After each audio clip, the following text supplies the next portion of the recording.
The Great Debate, Doping in Sports. As of 2015, approximately 14 to 39% of elite adult athletes admitted to using drugs to enhance their performance in sport. This shocking statistic shows just how prevalent doping is. Doping is when athletes use banned substances or methods to enhance their performance in sport. These substances or methods can include things like drugs, hormones, or other techniques that give them an unfair advantage over their competitors. This is an issue that has been around as long as competitive sport has. According to Richard Holt, there are records of doping dating back to ancient Greece in which athletes would consume figs in hopes that their performance would improve. Although this practice was not illegal, it proved that athletes would go to extreme lengths to win. Later on, anti-doping codes were established. Since then, the usage of performance enhancers in sporting events has increased significantly.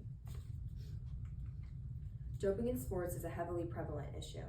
Doping has created a culture of extreme competitiveness in sports, as well as altering the integrity and overall fairness of sport, according to the U.S. Anti-Doping Association. There are two prominent perspectives on this issue that are offered by experts. The first one is the idea that doping should not be legalized. The second one is that doping should be legalized. Experts have crafted many arguments in favor of either of these perspectives. According to a discussion paper that backs the perspective of legal doping, zero-tolerance policies are simply not working. In addition, athletes face large pressure due to their livelihood depending on how well they perform. In addition, some methods of doping will never be detectable. This argument becomes more and more prominent as time goes on. Experts say that doping should not be legalized because of the fact that it causes many adverse effects to an athlete's mental and physical health. In his research paper, Barron describes many of these detrimental effects. In addition, doping can impact the fairness and integrity of competition. After closely analyzing and evaluating my sources and research, I have determined that doping in sports should not be legalized.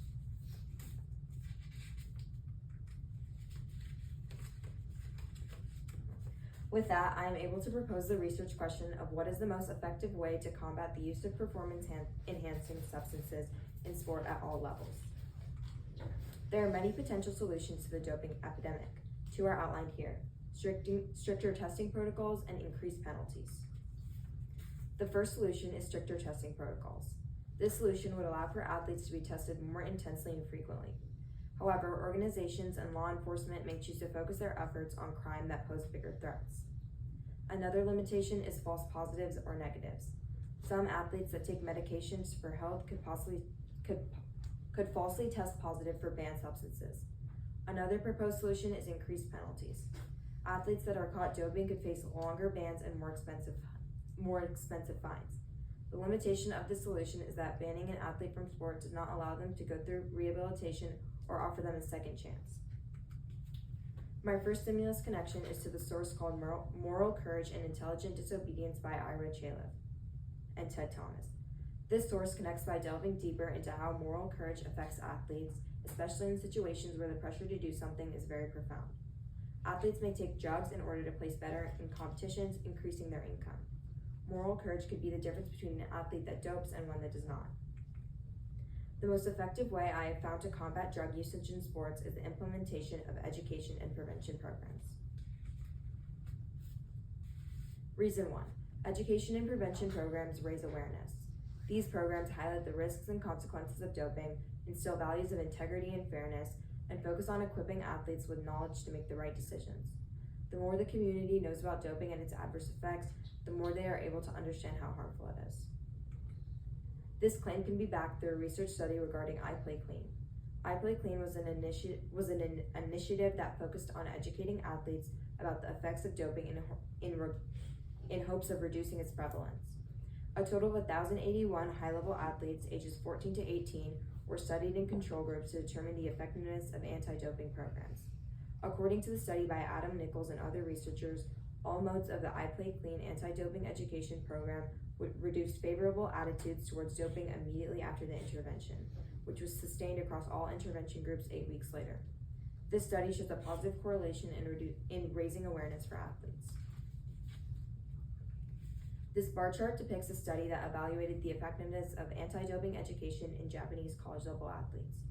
According to the study by Mirafishi and other researchers, which was published in the Substance Abuse Treatment, Prevention, and Policy Journal, it is clear that education programs are very effective. This graph compares the alpha score of athletes after doing an education program no times, one time, and more than one time. Their score increased each time. Reason number 2 is that education and prevention programs can help identify underlying issues. The specific causes of doping, like societal pressures, performance expectations, and influence of peers and role models, can all push someone to take performance enhancers. Education interventions can help athletes dig deeper and focus on solving the root of the problem. In an academic journal entitled Money Matters by David West Madelman, prize money was cited as the #1 leading cause of doping. According to the Aspetar Sports Medicine Journal and a paper by David Mottram, 2 reasons why athletes take drugs are because of social and recreational use and then performance enhancement. The causes of social and recreational usage could be examined further to identify underlying issues. My next stimulus connection focuses on Simone Biles and the most human meaning of courage. Simone Biles faced extreme pressure to not only compete in the Olympics, but to win. Much like these athletes, she had to face a difficult decision that required lots of courage. Biles chose not to compete in the Olympics because she wanted to preserve her mental health. These athletes must choose not to dope in order to preserve their own integrity, even if that means giving up large sums of money and glory. My solution has its limitations. The first limitation is that education and prevention programs may not be accessible to all. This is a barrier that can be addressed by making programs free to those in underprivileged areas.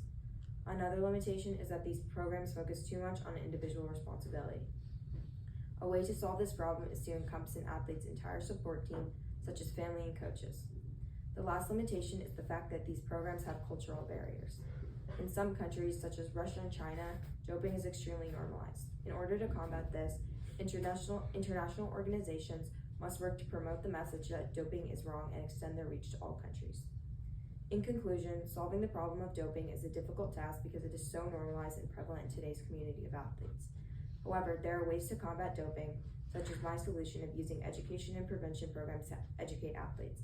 Solving this problem is extremely important to not only the mental and physical health of an athlete, but to the fairness of all sporting events as a whole. This is my excited. Are you ready for your oral defense? Good job. Let's see. What evidence did you gather that you didn't include, and why did you choose not to include it? Some evidence that I gathered that I didn't include was evidence that specifically cited the social and recreational use of drugs in athletes, because that was completely off of my topic. Because if an athlete uses drugs for social and recreational use as opposed to performance enhancement, there's 2 different causes of using drugs, and the drugs have different effects. So it wouldn't really encompass my argument, which is that doping should not be legalized, because athletes that take drugs for social reasons are using them for different reasons than performance enhancement. Okay. How did you use the conclusions or questions of others to advance your own research? The one question that came up a lot that helped support my solution was, why do athletes take drugs? And this supported my solution because I was focusing on education and prevention programs. And by examining that question and discovering why athletes take drugs and how implementing that into the education and prevention programs may help combat the issue of doping. Okay, thank you very much.